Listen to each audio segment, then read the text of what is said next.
tarde aí para todo mundo. Estamos gravando mais uma aula de energias renováveis. E lembrando, se alguém quiser fazer alguma pergunta, melhor por áudio, tá? A gente veio falando então de alguns tipos de recursos na primeira aula de forma geral, e nas outras aulas a gente explorou o Sol, né? Recurso vasto, extenso, considerado aí. Nessa aula a gente vai começar a falar de outro recurso, que é o vento, né? Então, a energia cinética contida nas massas de ar em movimento. Isso é o vento, a energia, no caso do vento, que a gente pode explorar para obter energia elétrica propriamente, majoritariamente. Claro que a gente vê aplicações também de moinhos e de estruturas semelhantes a essas para, por exemplo, moer grão ou realizar um trabalho mais simples, mas majoritariamente a gente está falando de conversão de energia cinética dessas massas de ar em movimento em forma de vento para energia na forma de eletricidade. A gente tem, como a gente já discutiu, então esse é um tipo de energia que possibilita a microgeração, mas não é muito usual. Ela é mais utilizada para macrogeração, visto o porte e o tamanho que essas turbinas eólicas atingem, né? Claro que você pode ter um dispositivo autônomo que está ali, parte dele sendo, parte da energia dele, ele não é 100% autônomo, ou até autônomo mesmo, onde a energia dele está vindo de uma turbinazinha eólica, mas não é o mais comum.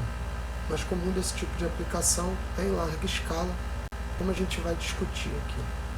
Mas também você pode ter uma pequena parte da energia que você está consumindo sendo gerada por algum dispositivo, uma casa, uma residência, alguma coisa desse tipo assim.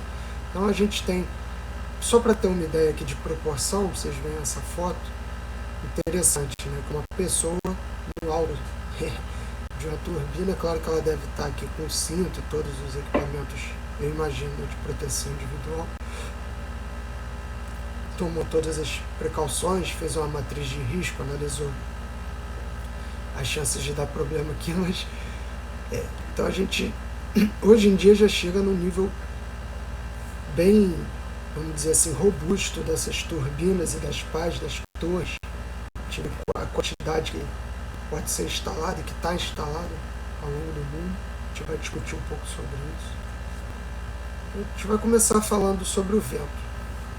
O vento é o fluxo de gases em grande escala que ocorre em consequência do aquecimento não homogêneo da atmosfera. Então, é claro que como a gente está tratando majoritariamente de larga escala de conversão de energia, ou seja, para chegar energia para uma cidade, para um vilarejo, para alguma coisa que não é uma aplicação única ali e parcial, então a gente está falando de grande escala de massa de vento, vento de verdade mesmo, não, até mais um motivo para a gente botar no alto a torre e não aqui embaixo, apesar de que ontem ventou bastante aqui na nossa região, no Rio de Janeiro, não é o comum, né? Não é o que a gente tem todo dia, então bota lá em cima que capta mais o vento. E o aquecimento não homogêneo, né? Então você tem massa de ar quente com massa de ar frio. Nesse contato das duas massas, o ar quente, evidente, menos denso, sobe e o frio desce. Isso provoca as zonas de alta pressão e baixa pressão, provocando esse movimento que também é abundante na Terra. A gente consegue, é bem antigo que o homem percebeu que pode utilizar a energia do vento para velejar, para moer grãos, mas realmente foi de pouco tempo para cá que esse tipo de energia, desse método de converter energia, tomou atenção global. Então a gente vê basicamente qual é o fenômeno que está acontecendo, é troca de calor e de massa, né? Então esse movimento ele é captado, né? A energia cinética desse movimento é captada. A conversão de energia eólica representa 9% de toda a capacidade né, do Brasil e vem avançando. A gente vai ver até um dos motivos por que ela não avança mais, não só no Brasil, no mundo inteiro, mas um grande limitador de energia eólica. O número de parques eólicos instalados no Brasil chega a 693, então a gente tem muitos parques, não se engane, isso não quer dizer que a gente tenha como é que eu posso dizer, uma relevância considerável no cenário global, pelo nosso território, nosso potencial, a gente podia ter até muito mais, mas esse é o estado que a gente está hoje. Então, eu tinha comentado, possibilita a geração macro, local e distribuída. Você pode ter uma planta com várias turbinas, um local assim, né, uma área onde várias turbinas vão ocupar, ou distribuída de forma residencial ou em dispositivos, mas não é tão comum. Então, uma foto aí dos primeiros dispositivos que utilizavam vento, captavam a energia do vento para realizar algum tipo de trabalho mecânico. Pode ver o moinho de vento persa, tá? Se alguém não lembra, Pérsia aí é o que hoje a gente tem como Irã, Iraque, já foi um grande império no mundo, então você vê a foto, está conservada até hoje, pode ver, claro que não tem muita utilidade, mas naquela época tinha. Você vê que eles já tinham essa sacada, esse desenvolvimento, essa tecnologia que hoje é rudimentar, mas na época era bem relevante. Então a gente vê aqui que tem uma estrutura aqui, uma pedra aqui, né, e outra aqui, então o vento passa aqui pela diferença de pressão, girando esse rotor. O rotor são, hoje em dia, o que a gente chama de pás ou lâminas, com um eixo. Aqui o tal moinho holandês clássico, a gente pode ver, alguns a gente na Europa a gente vê até hoje, mais comum, né, mas como representação ou alguma coisa não que seja relevante na produção de energia local. E o fenômeno que acontece é basicamente isso, que a gente pode até comparar com a asa de um avião. Se a gente olhar a asa de um avião, então está aqui a asa, ela tem um formato como se fosse de uma gota ou de meia gota, nesse caso aqui. Se a gente espelhasse para o outro lado, aqui teria uma gota inteira, mas aqui meia gota ou uma gota, que faz justamente com que o vento atinja essa superfície aqui com ângulos, velocidades, pressões diferentes devido a essa inclinação e esse decaimento, que vão gerar duas forças basicamente. A força de arrasto na direção da lâmina, da pá ou da asa aqui, seria uma resistência ao movimento, e uma força perpendicular nessa outra direção, que seria a força de sustentação. É o que está acontecendo aqui, onde a gente vê o vento vindo da direita para a esquerda. Ele vai atingir num certo ângulo, vai ter essa inclinação aqui, e isso vai gerar uma componente vertical, que no caso é o que faz o avião subir, ou vai ser o caso que vai fazer nossas pás girarem, né? A força de sustentação. A gente pode ver, por exemplo, aqui, se a gente tivesse um ponto articulado, e claro que se ela fosse reta, isso aqui não iria acontecer, porque o vento atingiria, poderia até acontecer em pequena proporção, porque a gente não tem isso aqui 100% perfeito.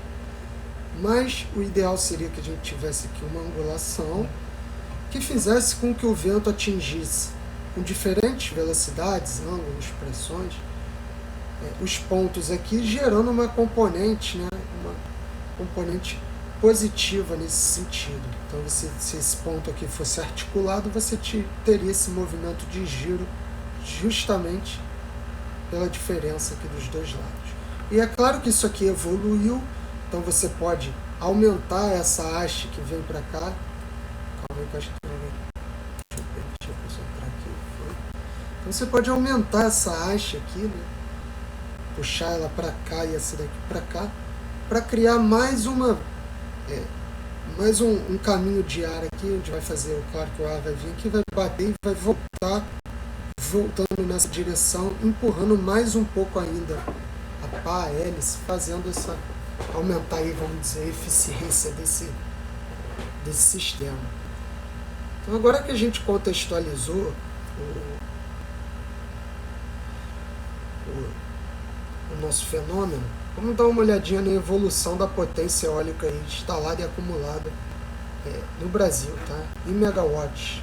Então, em 2000 a gente tinha comparativamente com hoje muito pouco, deixa eu ver, 17 mil megawatts, já no, né? Hoje a gente já deve ter mais aqui, mas esse dado do livro mostra até 2015, tinha 432. Então você repara a diferença e fica evidente que o crescimento, uma característica não linear, né? Não é uma reta. Se a gente continuasse nessa tendência, em pouco tempo a gente teria bastante, mas é claro que tem um limitador, tem outras coisas aqui que não deixam crescer tanto. Mas até que a gente tem, como a gente viu, 600 e alguns parques eólicos, é representativo. Então a evolução do tamanho dos geradores, é óbvio que conforme o gerador aumenta de tamanho, você aumenta a capacidade de potência máxima dele, né? Então a gente lembra que quando a gente fala da potência, da capacidade aqui também, né? A evolução da potência, isso aqui é a potência máxima, né? Não quer dizer que a gente está o tempo inteiro produzindo com essa potência aí que está representada. Aqui é a mesma coisa. Você vê um gráfico representativo, são quase semelhantes, comparando o diâmetro das páginas, das turbinas, e a altura evidente das torres com a potência. Porque não dá para você fazer aqui, né? Você não pode aumentar só o tamanho da pá, que uma hora ela vai bater aqui no chão e já não vai estar pegando vento nenhum aqui embaixo. Então você tem que aumentar também. Mas é óbvio que vai deixando a torre mais robusta, vai complicando o processo. Então você vai trabalhando com esforços maiores para obter potências maiores. E é óbvio que não adianta aumentar, então fazer uma torre, uma turbina gigante, se ela não aguentar estruturalmente, se ela não tiver a frequência, né? Então repara que a gente vê isso aqui em vibrações. Se a gente está girando aqui, a gente tem um movimento oscilatório. Se a gente tem um movimento oscilatório aqui, é claro que isso aqui tem uma frequência de giro que deve se adequar à frequência natural da estrutura para você amplificar esse movimento aqui e conseguir uma maior conversão de energia. Então o projeto tem que levar em conta isso tudo, não é só aumentar o tamanho, mas é óbvio que dentro de uma faixa você pode aumentar o tamanho e consequentemente você vai aumentar a potência máxima que a turbina pode converter. Então aqui no início a gente tinha turbinas bem menores, você vê que em 1985 já tinha desenvolvimento dessas turbinas, mas de pequeno porte, comparadas às que a gente tem hoje. Se a gente olhar aí ao Brasil, com certeza na região em que recebe mais vento no nosso país é a região Nordeste, é por isso que a maior parte da conversão de energia e dos parques eólicos estão instalados lá. Mas a gente também tem aqui no Sudeste, cerca aí, vamos botar aí pouco menos da metade, né? Aqui também no Sul, região Centro-Oeste e Norte, com uma parcela considerável também.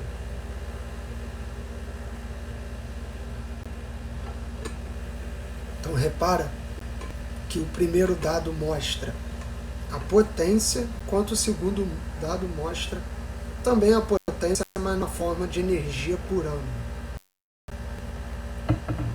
Se a gente fosse olhar estado a estado, a gente pode ver cada um. Em primeiro lugar, Rio Grande do Norte, muito difundido esse método, esse tipo de conversão de energia. Aqui no Rio de Janeiro a gente tem um parque eólico com uma capacidade de 28 megawatts. Então não é tão difundido quanto você vê no Nordeste, Bahia.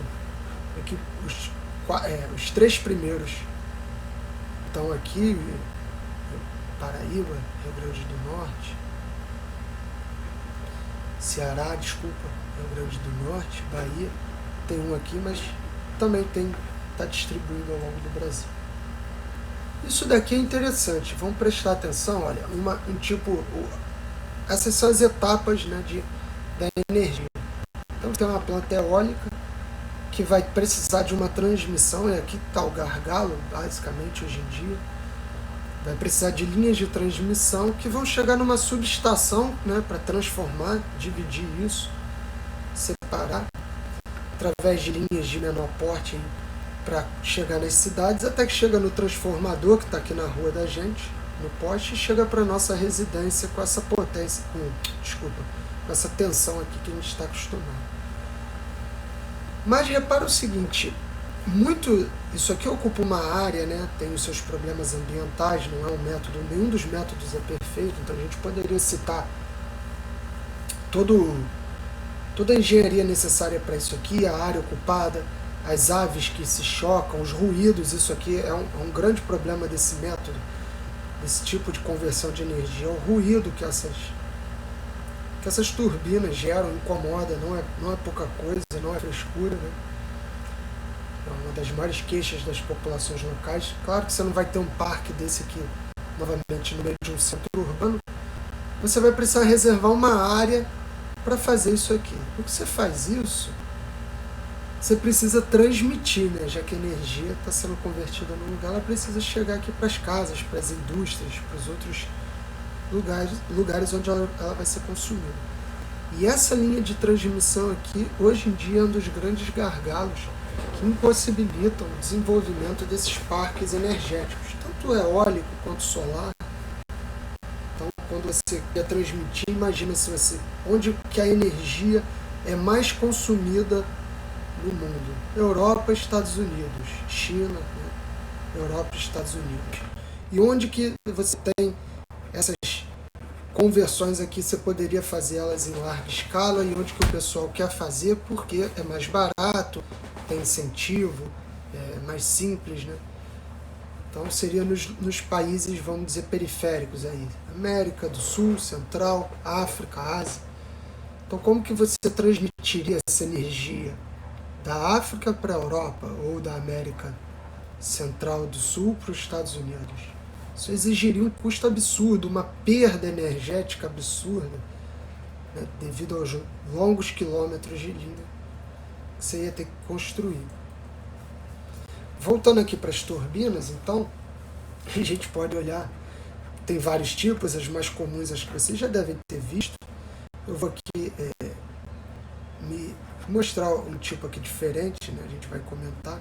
Então, Darreios é o nome desse tipo aqui. A gente vai falar sobre turbinas de eixo vertical e horizontal.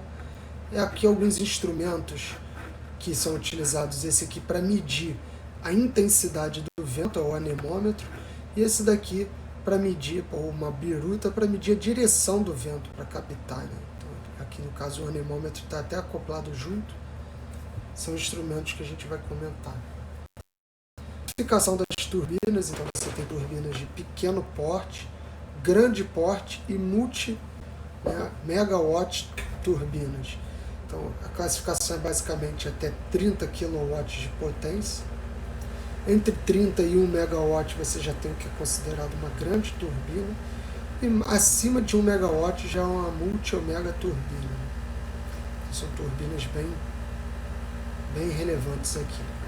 Quanto ao número de pás, você tem monópteros, que são pás, turbinas, torres com uma pá, 2 pás, pouco usual, 3 pás, com certeza a mais utilizada, né? A toa que você mais vê foto, encontra esse tipo aqui, com 3 pás, por causa da distribuição ali fica melhor, né? Do que 2 pás, você economiza, né? Claro que você imagina que você vai, cada pá dessa é muito cara mesmo, então você vai economizar se colocar 2 pás, no entanto, você não consegue captar tão bem o vento que está passando ali quanto a de 3 pás. Se você colocar mais, tudo bem, isso pode ser utilizado, tem aplicações, tem lugares que tem, mas você já começa a encarecer bastante, mais uma pá para o ganho de eficiência e potência que não é tão relevante considerado as 3 pás. Então a gente comentou aí, eixo vertical e horizontal, E quanto à direção do vento, né? Upwind e downwind, quando chega na frente das pás ou por trás ali da torre. Os tipos de turbina, então tem turbinas de vários tipos, a gente classifica basicamente quanto ao tipo de eixo, se está na horizontal ou na vertical. Não confundir com a torre, tá? A torre é claro que está na vertical, mas o eixo da turbina, essa turbina aqui, por exemplo, o eixo dela está aqui, né? O eixo de giro, então ela vai girar nesse sentido assim, meus pais. O eixo dela está aqui. Então esse eixo aqui seria um eixo na horizontal. Uma turbina com 3 pás, 3 hélices, vamos dizer assim. Do mesmo jeito que você pode ter aviões, né? No início tinha aviões com 2 hélices. Você pode ter turbinas também, novamente essa daqui com eixo na horizontal, tudo bem? Agora aqui já é uma turbina com eixo na vertical. Essa daqui já mostra também 4 turbinas aqui com eixo na vertical. Você vê que o negócio pode ir incrementando, né? Pode ir mudando. Então você tem vários formatos, vários tipos. Aqui mais uma no eixo, com eixo vertical, né? Essas turbinas são de menor porte, então você vê que a área ocupada pelo movimento de giro dela é menor do que essa daqui. No entanto, elas têm menor potência e são menos utilizadas. E o objetivo, geralmente, então você vê que é ok, né? Você pode colocar 4 turbinas e obter um certo nível de energia, mas quando você está tratando dos parques e das plantas, o mais usual são as de eixo horizontal. Turbinas de upwind e downwind, a gente tinha comentado, então repara no desenho, olha bem, o que está mudando é a direção do vento. No caso aqui, a direção do vento é a mesma, né? O que mudou foi a direção da turbina. Mas a gente sempre considera o ponto de referência a turbina, então nesse caso está chegando para frente, turbina de upwind, e aqui chegando por trás, turbina de downwind. Agora a gente repara, o interior de uma turbina dessa é composta de vários elementos, não é uma coisa simples.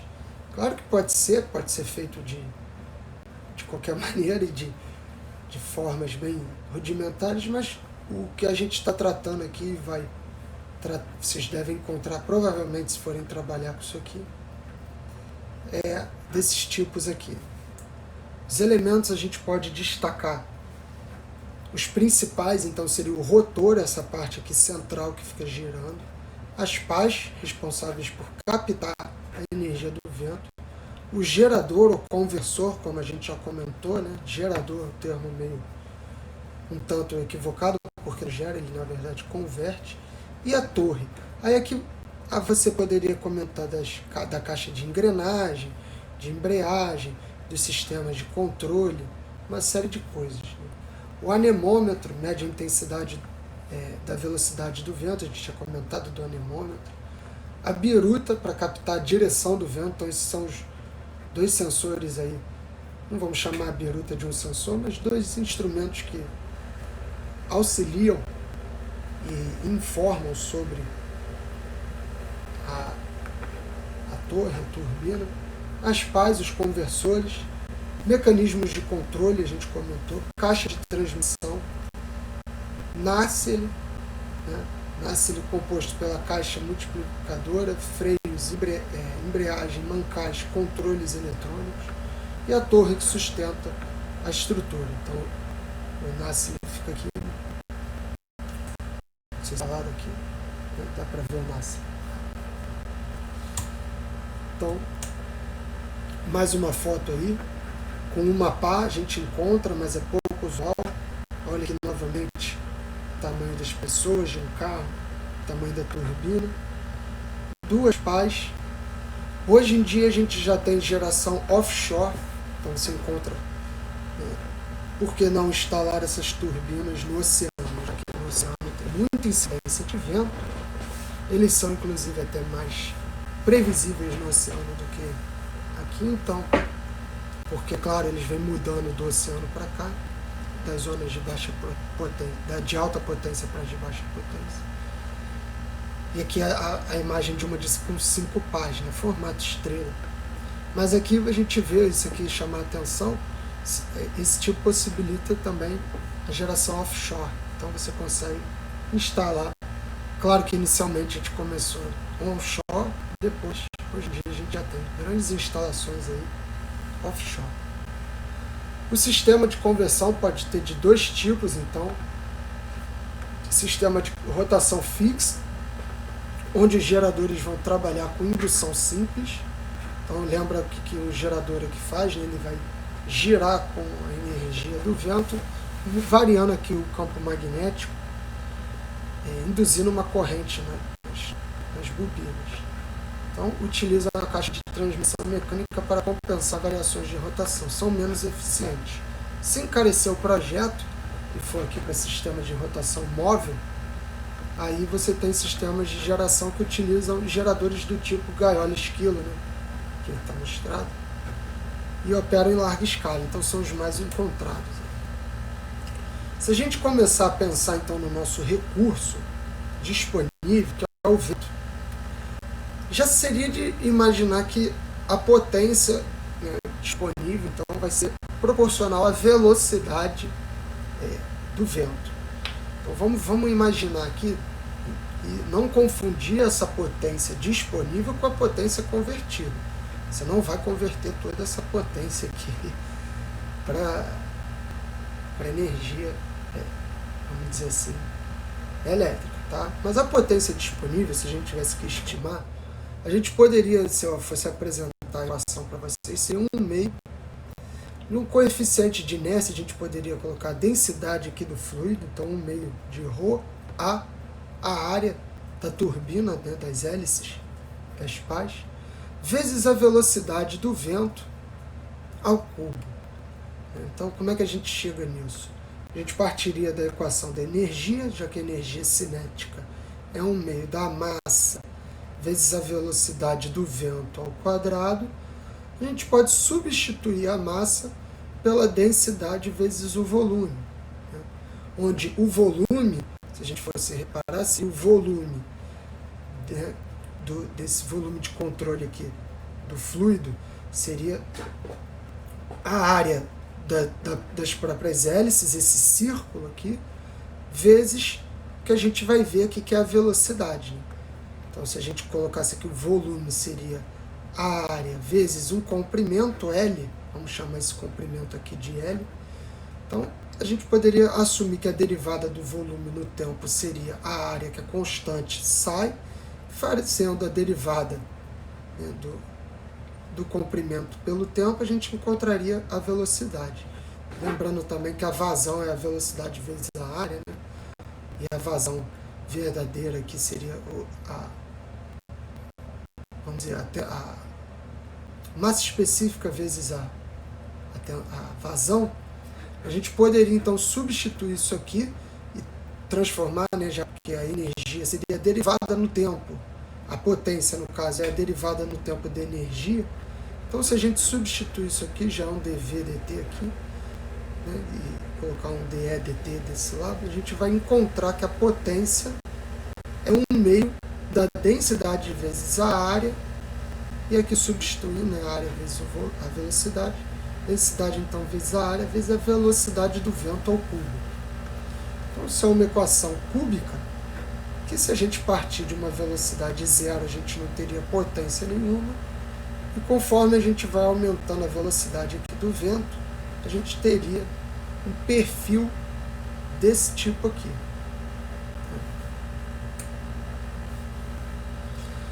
Se a gente sabendo qual é a velocidade disponível, a gente tem como estimar qual é a energia que a gente consegue converter.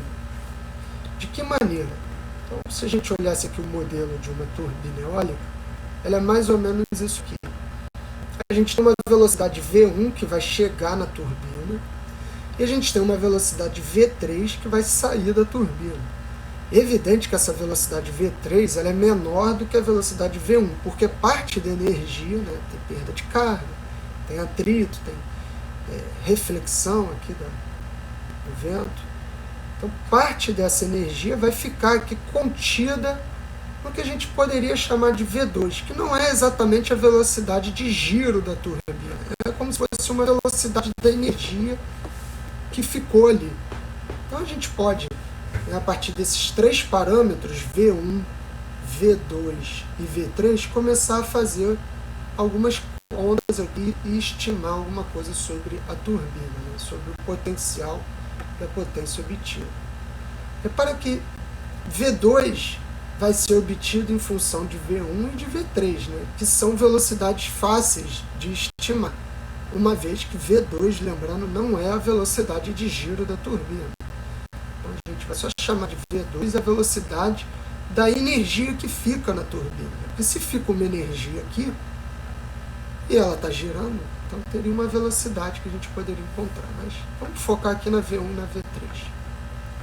Então a energia cinética do lado 1 seria 1 meio de mv1 ao quadrado. Então a potência, né, no caso seria derivar isso aqui, derivar a massa, então deriva a massa no tempo vezes a velocidade de 1 ao quadrado. Se a gente pegasse aqui e fizesse a mesma coisa por outro lado, a gente ia encontrar isso daqui para a potência, né? Para que é semelhante. Então, fazendo aqui que a potência é uma menos a outra, colocando em evidência, você pode achar que a potência, né, estimada aí vai ser 1 meio da derivada da massa, V1 menos V3. Se a gente fizer aqui essa menos essa. No caso seria essa aqui que é maior menos a menor. Lembrando que a massa, então, é ρA vezes a velocidade, a derivada da massa, vamos dizer assim, daquele volume de controle lá, uma vez que a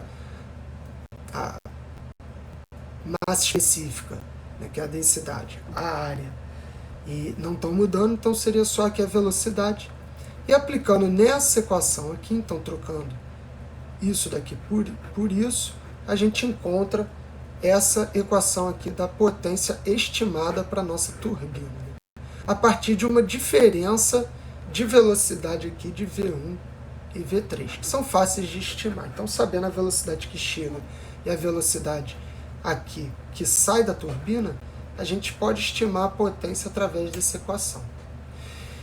E agora a gente vai analisar o limite de Betz, que é o limite que mostra, né, seria uma comparação assim com o ciclo de Carnot, com o limite de Carnot para as máquinas de ciclo térmico, que foi o seguinte: ele percebeu, o Betz na época percebeu que ele podia, é claro que tem um teorema matemático que comprova isso aqui, mas a gente vai se focar aqui na ideia do Betz, né? Que foi dizer que a gente podia estimar que a velocidade V2 que fica na turbina seria a média da velocidade V1, né, com a velocidade V3 dividido por 2. Isso aqui seria óbvio de dizer. A primeira coisa que você chutaria seria isso, né? Pega as duas, tira a média e vira. Deve ser isso. Mas ele provou matematicamente por que é isso. E sabendo isso daqui então, né, substituindo lá na nossa equação, e sabendo que a potência, a eficiência seria a potência útil sobre a potência disponível, ou seja, a potência que chega, está aqui, né, a potência que chega, ó. Então a potência que chega, a gente viu que é essa equação aqui, então a potência disponível é essa daqui, dividido por, se a gente aplicar isso daqui na outra equação, a gente encontra esse produto aqui, né, das duas velocidades. Quando a gente faz isso daqui, a gente pode chegar a uma equação da eficiência, né, esse 1/4 vai cancelar para esse 1 meio, apenas das duas velocidades, que é V3 e V1.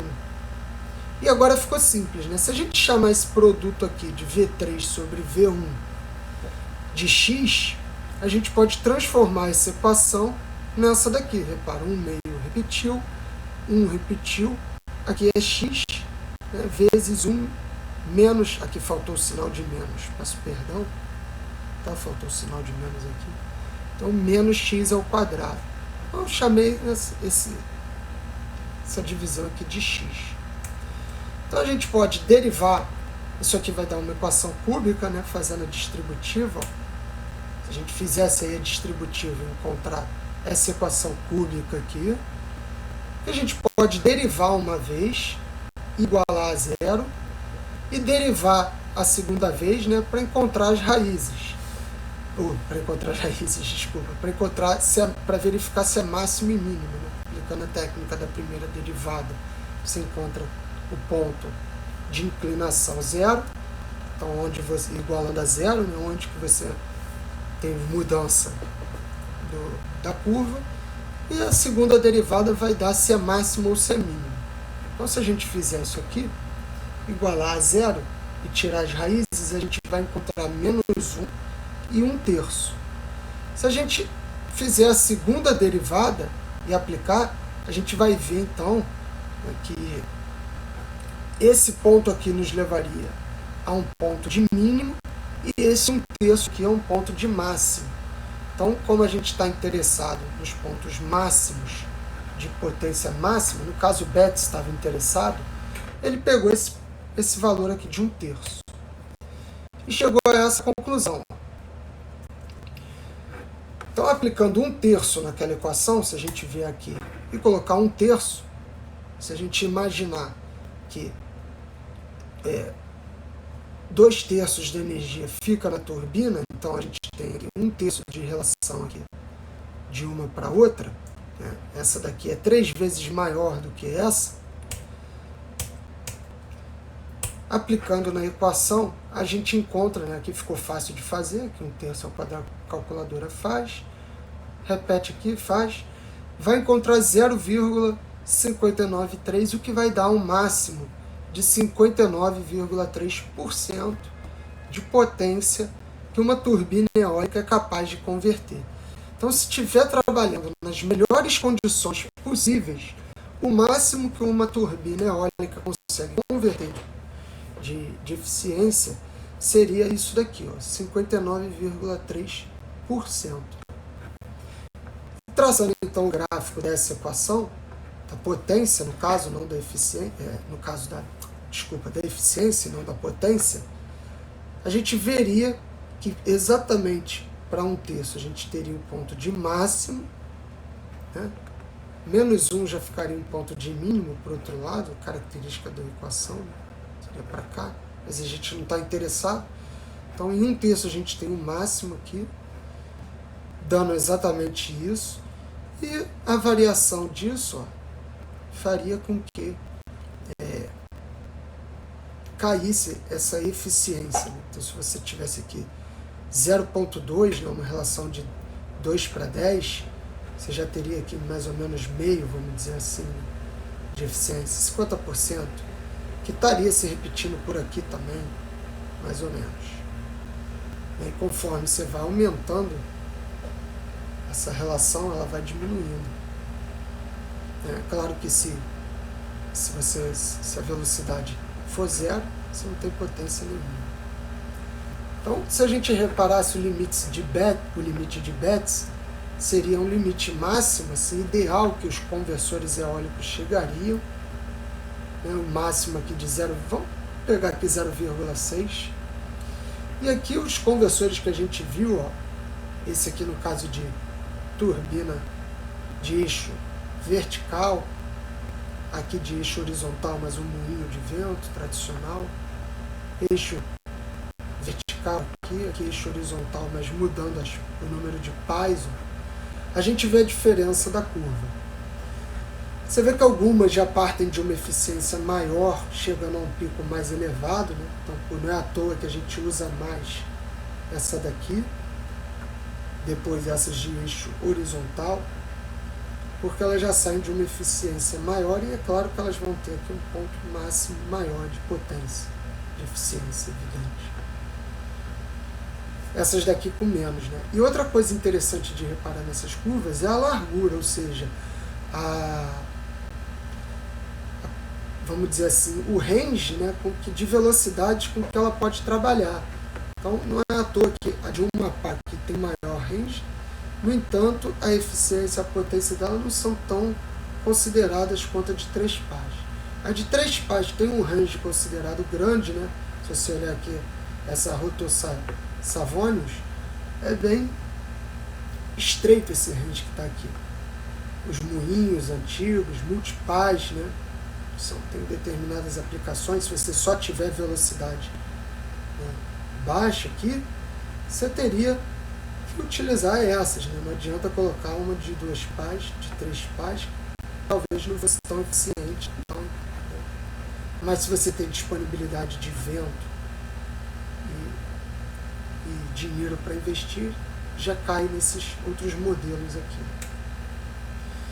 E essa curva aí também vai variar de acordo com a velocidade do vento, né? Então, se a gente pegasse aqui a eficiência com a potência e fosse plotando pela velocidade, né, a gente teria o ponto máximo de eficiência mudando aqui também, né, de acordo com essa velocidade. E é óbvio que vai chegar uma hora, que é o rated power, que é um limite, que isso aqui não vai continuar aumentando. Embora você pode simular, fazer as contas, plotar essa curva aqui, ou até maior, você tem determinados limites de projeto que impedem, né? Então, às vezes, embora você tenha disponibilidade na região até por algum limite de projeto, ou de financeiro, econômico, ou de ruído e tudo mais, ambiental, você pode ter que parar por aqui. Então, manter essa linha aqui constante. E com isso, pessoal, eu fico por aqui com as considerações e vou abrir aí para as perguntas. Se alguém quiser perguntar, falar alguma coisa, fica à vontade, tirar alguma dúvida.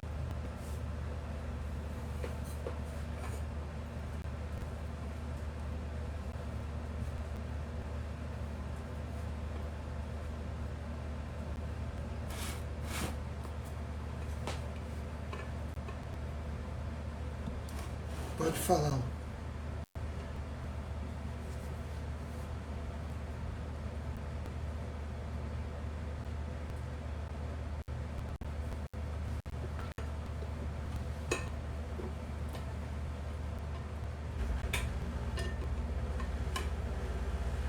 Então, beleza. Não sei te dizer exatamente, Bruno. Vou começar pelo Bruno, né? Porque eu não sei responder. Não sei te dizer aonde que fica o Parque Eólico do Rio de Janeiro, tá? Vou até pesquisar, é bom saber. Vou me informar melhor. Agora eu vou ler aqui a do... Pode falar. Aí, que beleza.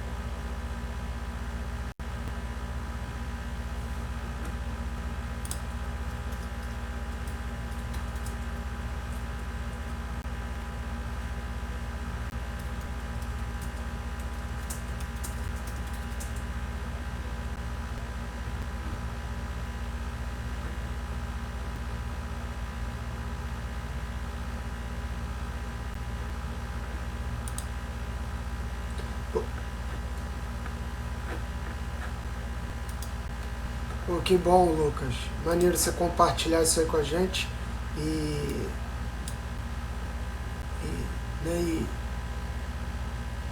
tá compartilhando isso com a gente e a experiência também. Então, no caso, eu estou até vendo aqui na internet, vendo se eu... mas eu não estou achando aqui não. Mas bacana. E realmente, né, o ruído não é coisa... você acha que é só um barulhinho ali que está incomodando? Não é não. É bem forte mesmo e não é à toa que... Pode falar. Isso, é que você tinha...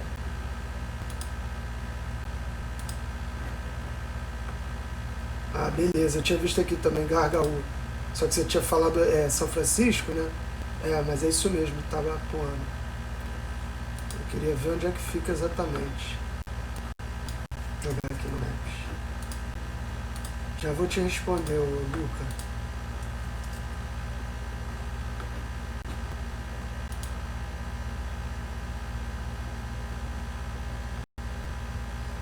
É bem grande mesmo, estou vendo as fotos aqui. Né? São João da Barra, perto de Itabapoana. Deixa eu ver mais aqui. Barra do Açu, Campos dos Goytacazes. Então fica aí na região norte do estado, o Bruno. Te respondendo. Tá? E obrigado aí, Lucas Oliveira, que na verdade eu nem sabia, ele que compartilha com a gente.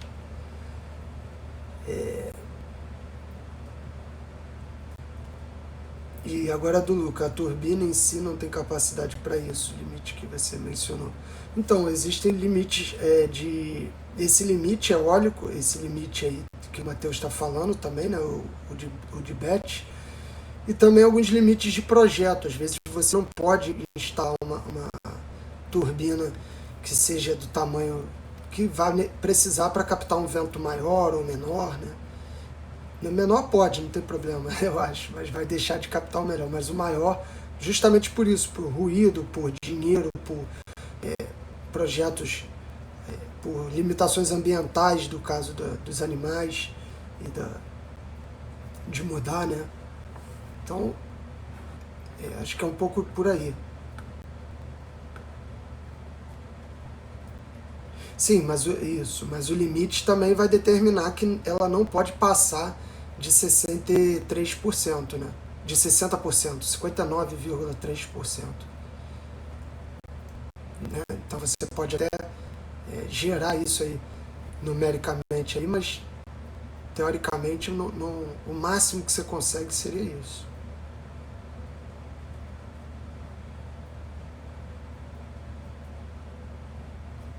Show.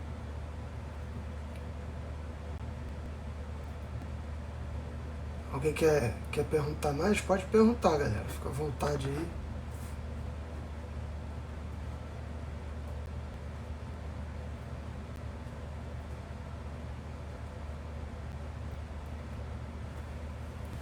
Vou colocar lá, ainda não tá não. Vou colocar lá, mas foi aquilo ali que você chegou a ver no início da aula, Lucas?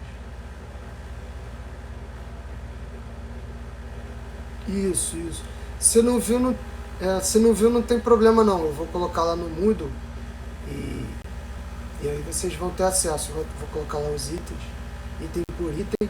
E na sexta semana eu coloco o roteiro, né? Com o prazo, o que é para fazer exatamente, as perguntas que são para responder. Vai ficar tudo direitinho lá. Mas na semana que vem a gente vai começar a decidir os grupos.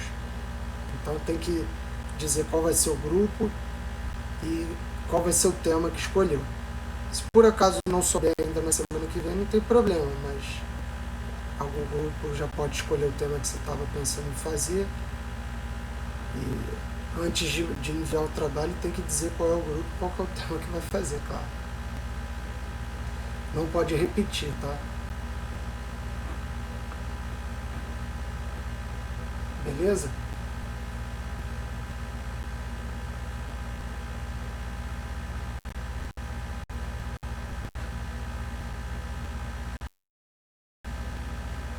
Então fechou, galera.